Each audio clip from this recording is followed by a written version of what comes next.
Hello class, welcome back बच्चों। तो प्यारे बच्चों, स्टार्ट करते हैं नया लेक्चर।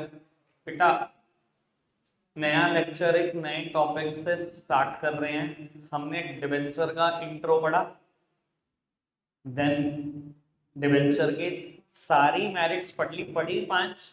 पर मैंने एक को बोल दिया कि इसको मेरिट में नहीं लिखेंगे, यानी कि 4 मेरिट होगी और 3 लिमिटेशन होगी। ठीक है जी। याद करने वालों ने बेटा मैरिज सुनाई है, मुझे भी 4, लिमिटेशन 3 पेंडिंग चल रही है। ठीक है, ये साथ साथ करेंगे, मैंने छोड़ना ही नहीं है, ये चैप्टर चलेगा ही नहीं ऐसे जैसे आप चाहते हो। सुनूंगा मैं जरूर, पर बेटा आज मेरा जितना टारगेट है पहले मैं उतना पूरा कर दूं। ठीक है, बैंड बजती रहेगी, बीच में पोस्ट दे देंगे, बैंड तो बजती रहेगी। बाबू, अभी मैं इक्विटी शेयर से अपनी चर्चा को शुरू करूंगा। अभी भी बता देता हूं, जिन्होंने वीडियोस नहीं देखी बेटा काम चलेगा नहीं। जैसे मैंने बताया था ना आपको, डिबेंचर कभी कंट्रोल डाइल्यूट नहीं करते। बताइए कि नहीं बताइए? बताइए बात, पूरा डिटेल एक्सप्लेनेशन देकर फिर बाद में मुकेश अंबानी पर जाकर सब कुछ बताया आपको। थोड़े दिन के बाद इक्विटी की लिमिटेशन में आएगा। मैं इक्विटी पढ़ना शुरू कर रहा हूँ, इसकी लिमिटेशन में आएगा इक्विटी कंट्रोल डाइल्यूट करता है। मैं तो एक लाइन बताऊंगा, जिन्होंने पढ़ रखी है वीडियो तो कहेंगे जी बिल्कुल ठीक। जो फिर आज से आकर बैठ रहे हैं या कल से आकर बैठेंगे या अभी 2 दिन पहले आए हैं, उन्होंने मेरे से नहीं पढ़ा, फिर तुम प्रॉब्लम क्रिएट करो। मैं इसलिए बोल रहा हूं बेटा, जितनी वीडियोस छुट्टी है इस चैप्टर की वो देखनी ही देखनी है। ठीक है जी, चाहे तो मैं आज का सब समझ में आ जाए, ये मत समझना आगे हमेशा आता रहेगा। जो छोटा है वो छोटा है। ठीक है पुत्र, अब 2 मिनट के लिए मेरी तरफ देखेंगे। मैं एक बार फटाफट से बात क्लियर करता हूँ। तो वो कंपनी में पेमेंट बांटने का एक फिक्स सीक्वेंस है, फटाफट से सीक्वेंस याद कराना। सबसे पहले डिबेंचर्स या बैंक लोन का इंटरेस्ट, देन गवर्नमेंट के taxes, then preference share capital का preference dividend, then equity share capital का इक्विटी डिविडेंड। उत्तर सामने देखने सब। बेटा, आपको मैंने ये बात पहले भी बताई है, मैं दोबारा बता रहा हूं। आपको पता है प्रेफरेंस शेयर का नाम प्रेफरेंस क्यों पड़ा? क्योंकि बेटा इनको दो बातों की प्रेफरेंस होती है over equity share. Equity share से ज्यादा दो बातों की प्रेफरेंस है इनको। क्या दो प्रेफरेंस है इनको? कि जब भी डिविडेंड बटेगा, इक्विटी से पहले डिविडेंड आपका मिलेगा। दिखाई दे रहा सीक्वेंस हमारा ऐसा ही। जब भी प्रिंसिपल अमाउंट बटेगी, हमेशा इक्विटी से पहले प्रेफरेंस की मिलेगी। दिख रहा है बेटा, प्रेफरेंस को इन शेयर के कंपैरिजन में दो प्रायोरिटी है, दो प्रेफरेंस दी जा रही है, इसलिए इसका नाम बढ़ गया प्रेफरेंस। कि डिविडेंड बांटते टाइम इक्विटी से पहले प्रेफरेंस को देना, प्रिंसिपल बांटते टाइम इक्विटी से पहले प्रेफरेंस को देना। जब दोनों बातों की प्रेफरेंस है, दोनों जगह पर प्रेफरेंस, उसका नाम ही प्रेफरेंस शेयर रख दिया लोगों ने। कोई दिक्कत कोई परेशानी तो नहीं? बात क्लियर है? आगे बढ़ जाए बेटा। पेपर में ना कई बार आपसे पूछता है 1 मार्क क्वेश्चन, डिफाइन शेयर्स या define share. What do you mean by shares? क्या लिखोगे अगर 1 मार्क क्वेश्चन आ गया? बेटा, एक ही बात देखनी है, the capital of a company is divided into small parts called share. किसी भी कंपनी की कैपिटल छोटे छोटे टुकड़ों में बटी होती है, और वो छोटे छोटे टुकड़े ही बेटा से। अगर मैं कहूं मेरी कंपनी 1 लाख शेयर इशू कर रही है 10 रुपए वाले, यानी कि टोटल मेरी कंपनी की शेयर कैपिटल 10 लाख होगी, यानी कि मेरी कंपनी को 10 लाख रुपए की जरूरत है।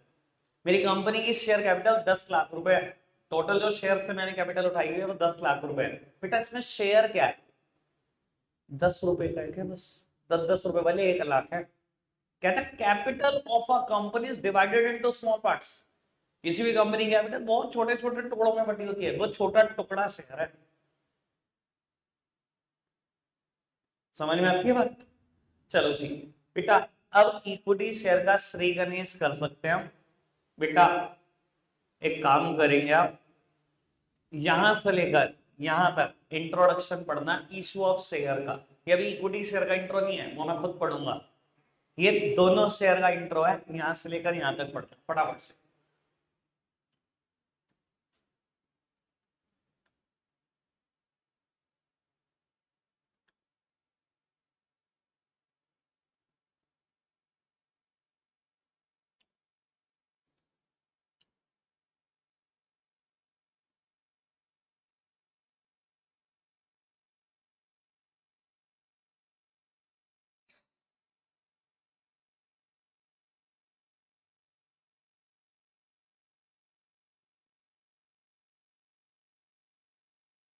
चलो बाबू दो बातें बता देता हूँ इसमें।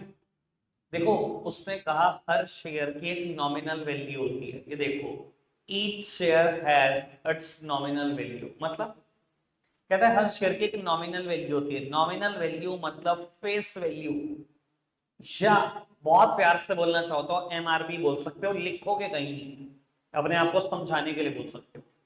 बेटा जब हम कोई प्रोडक्ट मार्केट से खरीदते हैं, मैंने हल्दीराम भुजिया खरीदी, एमआरपी है। कोई भी पैक्ड प्रोडक्ट इंडिया में खरीदूंगा एमआरपी है। शेयर के ऊपर भी बेटा उसकी एमआरपी लिखी होती है, बस उससे हम फेस वैल्यू बोलते हैं सिक्योरिटीज के केस में। शेयर और डिबेंचर और कुछ भी, उसे हम फेस वैल्यू बोलते हैं, एमआरपी बोलते नहीं, अपने समझने के लिए रख सकते हो। समझ आई बात। इक्विटी शेयर इशू करने से मुझे जो पैसे मिले उससे क्या बोलेंगे, equity share capital. Preference share issue करने से मुझे जो पैसे मिले उससे क्या बोलेंगे, प्रेफरेंस शेयर कैपिटल। और जो पर्सन शेयर होल्ड करेगा उससे क्या बोलेंगे, शेयर होल्डर। ये तो बचकानी बात है, ये तो समझ आएगी हम। आगे बढ़ सकते हैं अगर इजाजत है तो। इक्विटी शेयर श्री गणेश करते हैं। आज इक्विटी शेयर में मेरा टारगेट 6 मेरिट्स तक का है। 6 मेरिट है, 6 की 6 करनी है, कुछ नहीं छोड़ना। ठीक है जी, थोड़ा सा स्पीड बढ़ाते हैं, फटाफट से कवर करने की कोशिश करते हैं। बेटा इक्विटी शेयर कहता है equity share is the most important source of raising long term capital by the company. मजेदार बात, एक एक वर्ड पे एनालिसिस है। सर जब डिवेंचर शुरू करा था वहां पे भी कुछ ऐसे लिखा था, बट वहां पता है क्या लिखा था, long term debt capital. Long term सब समझते हैं।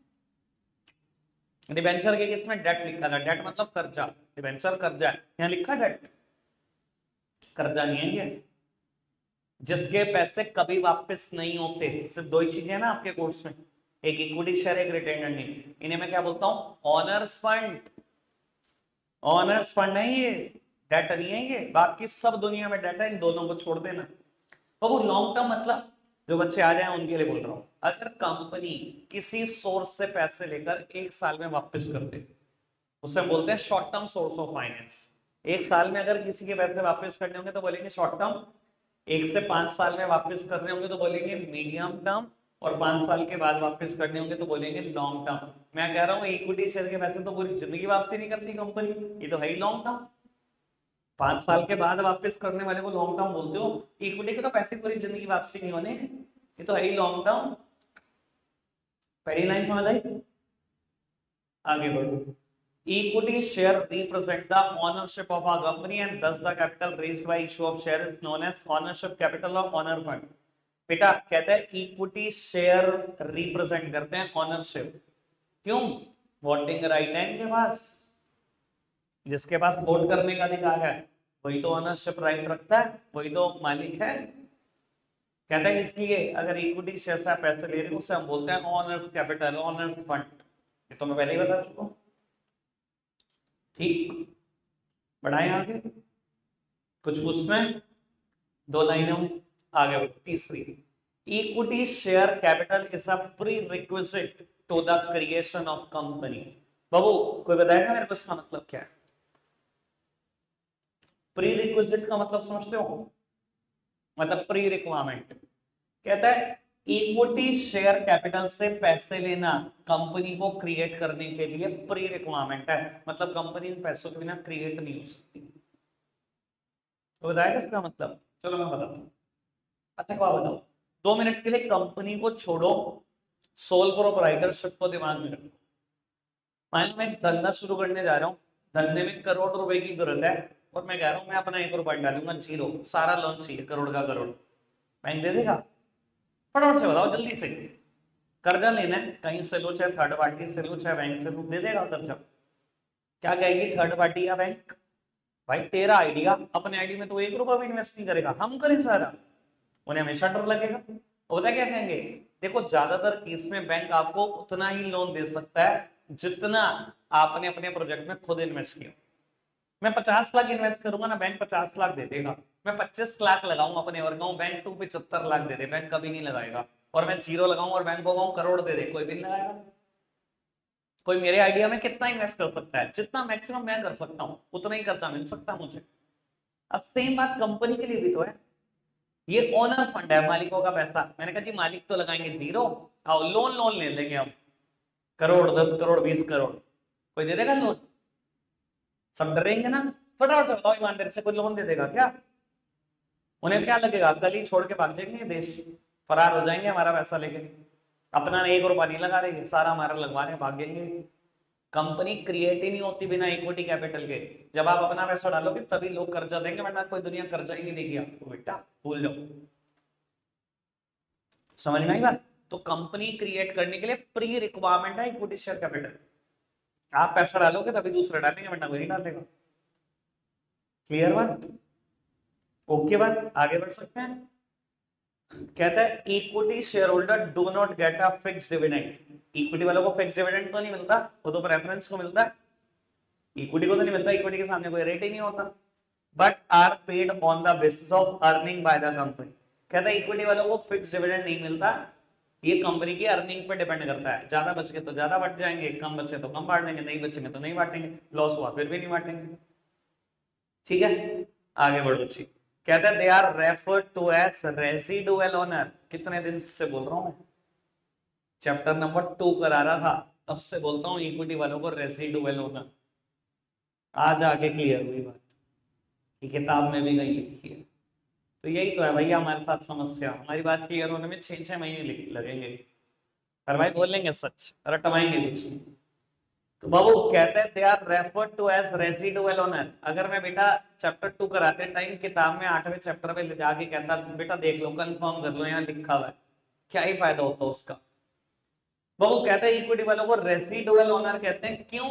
Since they receive what is left after all claim on the company's income and assets have been settled। कहता है क्योंकि इनको वो मिलता है जब कंपनी के एसेट्स के ऊपर, इनकम के ऊपर सारे क्लेम खत्म हो जाते हैं। तो मैं बताता हूँ, इधर देखना बाबू, कंपनी ने कोई इनकम कमाई, कुछ भी समझ लो 10 लाख, पहले इसका क्लेम पूरा हुआ, फिर इसका क्लेम पूरा हुआ, फिर इसका क्लेम पूरा हुआ। जब सारे इनकम के ऊपर से सारे क्लेम खत्म हो गए तो मिला ना इक्विटी को आखिरी में, क्या मिला? रेसिडू ही तो बची, बचा कुछ ही तो मिला।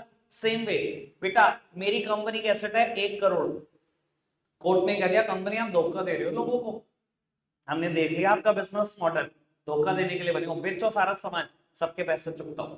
मैंने एसेट्स बेची बेटा, पहले इसके पैसे चुकता है, फिर इसके पैसे चुकता है, फिर इसके पैसे चुकता है, जो बचा वही तो मिला इक्विटी को। इसने कहा इक्विटी को वो मिलता है जब इनकम के ऊपर से सबका क्लेम खत्म हो जाता है, जब एसेट्स के ऊपर से सबका क्लेम खत्म हो जाता है। यानी कि घूम फिर के बोले तो बच्चा कुछ ही मिलता है, इसलिए इनको बोला गया रेजिडुअल ओनर। तो गलत थोड़ी बोला। बताओ जी, इतनी बातें क्लियर? मैंने इंट्रोडक्शन का एक एक वर्ड क्लियर कर दिया बेटा, कुछ पूछना हो तो पूछ सकते हो मेरी तरफ से, बहुत खुशी से। ठीक है जी, यहां तक पढ़ना है। वैसे मैंने बहुत ज्यादा बता दिया इंट्रोडक्शन, कुछ पूछना है पूछ सकते हो, ये लिखा हुआ है आपके सामने सब, देख लो 1 मिनट और। तो मेरिट्स पे चर्चा करते हैं। 6 मेरिट्स हैं, 6 मेरिट्स हैं, जिसमें से बेटा एक काम करते हैं, शुरू के 3 एक बारी में करते हैं, फिर 3 एक बारी में करते हैं। बेटा सबसे पहले कहता है डिवेंचर में, पहला पॉइंट याद होगा वैसे क्या था, आप सबने मेरिट सुनाई है। डिवेंचर कौन लोग प्रेफर करते हैं? who want fixed income at lesser risk, वही तो इन्वेस्टर प्रेफर करते हैं। इक्विटी शेयर कौन लोग प्रेफर करते होंगे? बेटा जिन्होंने माउंटेन ड्यू पी होगी, जो हायर रिस्क चाहते हैं फॉर हायर रिटर्न, जो बहुत बड़ा रिस्क ले सकते हैं लेकिन रिटर्न भी बहुत बड़ी चाहिए। इक्विटी में रिटर्न बहुत बड़ी बड़ी मिलती है ना, इन्फोसिस 3000%, हीरो होंडा 2400%। पढ़ना जी, equity share are suitable for the investor who are willing to assume risk for higher return. कोई दिक्कत कोई परेशानी तो नहीं? आगे बढ़े, point number 2, payment of dividend to the equity shareholder is not compulsory. Equity वालों को डिविडेंड देना कंपलसरी नहीं होता, मेरी टेबल में भी बताया हुआ है। और आधे बाबू कहते हैं इक्विटी वालों को डिविडेंड देना कंपलसरी नहीं होता, therefore there is no burden on the company in this respect. Company के ऊपर कोई बर्डन नहीं होता। अच्छा एक बात बताओ, डिवेंचर में बोल सकता हूं ये बात? नहीं बेटा, डिवेंचर में पहली लिमिटेशन है, debenture put a permanent burden on the earning of company. ये तो कंपनी को परेशान करते हैं डिवेंचर वाले, तो डिवेंचर का इंटरेस्ट तो परमानेंट बर्डन है, देना ही देना, हर साल देना। बाबू इक्विटी में ऐसा कोई रिस्क तो है ही नहीं। 2 पॉइंट बताओ जी मेरिट के। क्लियर। तीसरा बेटा, तीसरा पॉइंट हम आधा ही करेंगे, आगे लैंग्वेज बहुत ज्यादा टेक्निकल हो जाएगी, यहीं तक पढ़ के। कहता है equity capital serve as a permanent capital as it is to be repaid only at the time of liquidation of company. बाबू कहते हैं इक्विटी कैपिटल को हम परमानेंट कैपिटल भी बोल सकते हैं, क्योंकि इसके पैसे कब देने हैं, जब कंपनी लिक्विडेट हो जाए, मतलब मर जाए। मैंने क्या कहा था, कंपनी जीतते जी इसके पैसे कभी वापस नहीं करती, कंपनी मरने के बाद पैसे देती है, और कंपनी के मरने बोलते हैं लिक्विडेशन। जब सब ताम झाम बिक रहा हो, सबके पैसे वापसी हो रहे हो, तब होते हैं इक्विटी के पैसे वापस। समझ आई बात। अच्छा, एक बात और बोल देता हूं बेटा, आप किसको परमानेंट कैपिटल बोल सकते हो, जिसके पैसे वापसी नहीं करने, या बेटा कंपनी के मरने के बाद वापसी करने। बाबू यानी कि एक तो हो गया इक्विटी, एक हो गया रिटेन अर्निंग। टेबल याद है मेरी, रिटेन अर्निंग याद है। रिटेन अर्निंग क्या है, कंपनी के कमाए हुए पैसे, कंपनी अपने कमाए हुए पैसे अपने आपको वापस करती है। यानी कि दूसरी बार ये वर्ड परमानेंट कैपिटल कहां देखने को मिलेगा, जब मैं रिटेन अर्निंग पढ़ रहा हूं। समझ आई बात। रिटेन अर्निंग को भी कुछ लोग क्या बोलते हैं, परमानेंट कैपिटल। परमानेंट कैपिटल क्यों, क्योंकि इसके भी पैसे पूरी जिंदगी वापसी होते हैं। ठीक है जी, देखना चाहोगे, लो दिखाई दो यार, पता नहीं फिर कहोगे कभी याद आया।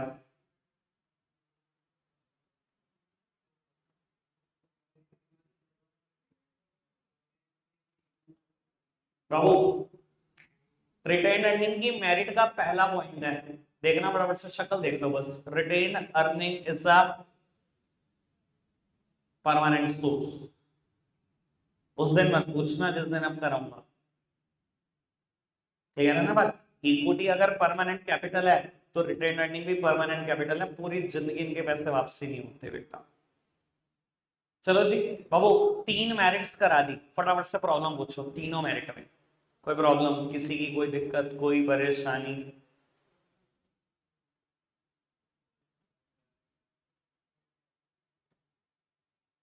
चैप्टर को सीरियस ले लो भाई।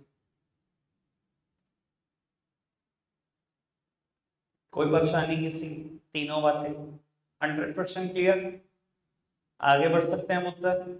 चलो बेटा, बची हुई 3। बेटा फोर्थ कहती है equity capital provide credit worthiness to the company and confidence to the prospective loan provider. ये वही बात है, बिल्कुल वही बात जो मैंने इंट्रोडक्शन में पढ़ी थी ना। क्या पढ़ी थी बेटा मैंने एक बात इंट्रोडक्शन में, कि equity capital is a prerequisite to create a company. Equity share prerequisite है कंपनी को क्रिएट करने के लिए, सेम बात ये कहता है equity capital provide credit worthiness to the company and confidence to the prospective loan provider. मैंने कंपनी बनाई, इक्विटी शेयर कैपिटल से पैसे लिए 25 लाख, और मैं पहुंच गया लोन लेने। मैंने कहा बैंक जरा लोन देना, या डिवेंचर होल्डर जरा लोन देना 75 लाख का। कॉन्फिडेंस आएगा लोन प्रोवाइडर को, तो जगह यार अपने 25 लाख लगा रहा, हमारे 75 लाख लगवा रहा, भाग गया तो अपने तो पैसे बिल्कुल जरा सा लगा रखे। और कहेगा, पता क्या कहेगा, जवाब सिर्फ एक आएगा, 25 लाख हम भी लगा देते हैं। जब आप अपने आइडिया में 25 लाख लगा रहे हो, तो हम आपके आइडिया में 75 लाख कैसे लगा सकते हैं, हम भी 25 लाख लगा देते हैं। और अगर हमसे 75 लेने के इच्छुक हो, अपने भी लगा लो 75। तो सर इक्विटी कैपिटल, और यही सोचो मैंने अपने लगा रखे हो 2 करोड़, और पहुंच जाऊं बैंक 10 लाख का लोन दे दो, तो क्या होगा। अपने 2 करोड़ लगा रखे हो, बैंक को 10 लाख हंस के दे देगा। तो यही है इक्विटी की मेरिट, कि ये कॉन्फिडेंस देता है लोन प्रोवाइडर को, ये कंपनी के लिए क्रेडिट वर्दीनेस क्रिएट करता है। क्रेडिट वर्दीनेस समझते हो, लोन उतारने की ताकत को बोलते हैं क्रेडिट वर्दीनेस। अगर मैंने अपने 2 करोड़ लगा रखे और मांगूंगा 10 लाख, सर लगेगा ना कि मैं बहुत आराम से उतार दूंगा पैसे, क्योंकि कोई अपने 2 करोड़ छोड़ के नहीं भागेगा, आपके 10 लाख लेके भाग जाएगा अपने 2 करोड़ छोड़ के। ऐसा होता है, कोई भागेगा। कॉन्फिडेंस मिलेगा कि नहीं मिलेगा लोन प्रोवाइडर को, मेरी क्रेडिट वर्दीनेस बनेगी कि नहीं बनेगी, अगर मैं 2 करोड़ अपने लगाऊंगा और 10 लाख लोन मांगूंगा। क्लियर हुई बात, पक्का से। आगे बढ़ते हैं जी, 5th वन। बेटा इस पूरी बात का सिर्फ एक ही मतलब होगा, कि जब भी आप इक्विटी शेयर से पैसे लेते हो, तो कंपनी की एसेट गिरवी नहीं होगी। अच्छा, जब हम डिवेंचर से पैसे लेते हैं, तो कंपनी की एसेट गिरवी रखनी पड़ती है। इक्विटी से पैसे लेते हैं तो एसेट गिरवी नहीं रखनी पड़ती, प्रेफरेंस से पैसे लेते हैं तो भी गिरवी नहीं रखनी पड़ती, इक्विटी में डिबेंचर में गिरवी रखनी पड़ती है।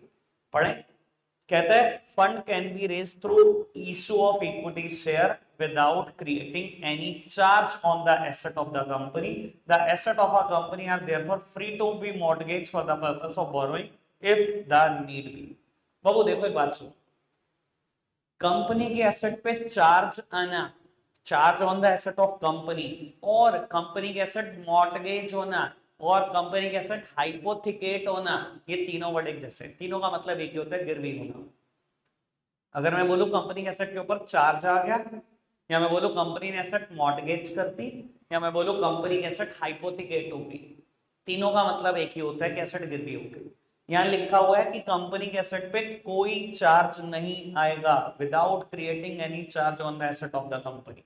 सिंपल भाषा में आप ये लिख सकते हो, इतना बड़ा क्या याद रखोगे, इक्विटी शेयर इशू करते टाइम कोई भी एसेट मॉर्टगेज नहीं होती, बस। ठीक है जी, ये वर्ड हम इस्तेमाल करेंगे बार बार, मॉर्टगेज नहीं होती। ठीक है बोलते, 5 बातें डन, लास्ट आज की मेरिट, और फिर हम पैकअप कर सकते हैं।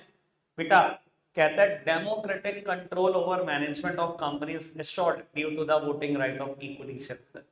कहता है डेमोक्रेटिक कंट्रोल एंश्योर किया जाता है क्योंकि इक्विटी शेयर को भी वोटिंग राइट है। सर ये बात बताने की जरूरत है, मैं इंट्रोडक्शन में बार बार इसकी बात करता हूँ। कंपनी भी डेमोक्रेसी से काम करती है, जैसे कि बेटा आपका खुद का देश, क्या होता है कंपनी में सारे इक्विटी शेयर होल्डर के पास वोटिंग राइट है। आज बोर्ड ऑफ डायरेक्टर डिसाइड करना है, वोट करोगे, आज वोट करोगे, कैसे करते हैं वोट, अब वो जितने जितने शेयर खरीद रखे हैं उतने उतने वोटिंग राइट आपके पास है, उतने उतने वोट आपके फेवर में, आप वोट करो, आपकी मर्जी का बोर्ड ऑफ डायरेक्टर पूछेगा।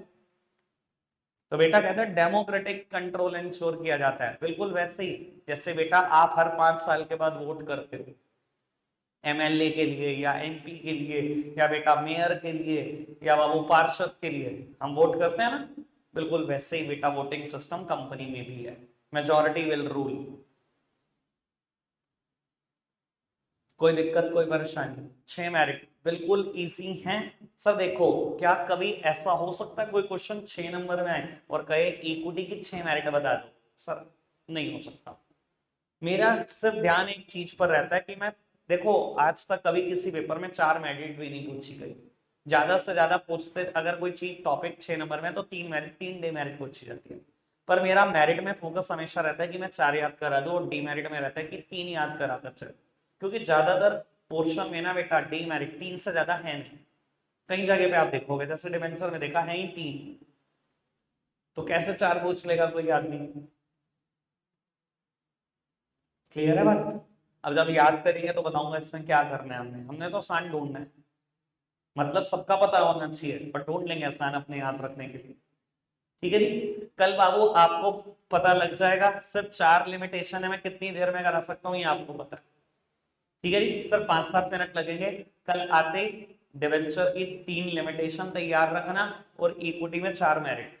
मैं इक्विटी की मेरिट याद करने का टाइम दूंगा, डिवेंचर की लिमिटेशन याद करने का टाइम नहीं दूंगा, सुनना शुरू कर दूंगा। तो वो घर से याद करके आना, आपका पहला बार बीएसटी का होमवर्क है अब के बाद का। रखा आज के लिए इतना ही रहा प्यारे बच्चों, बाय।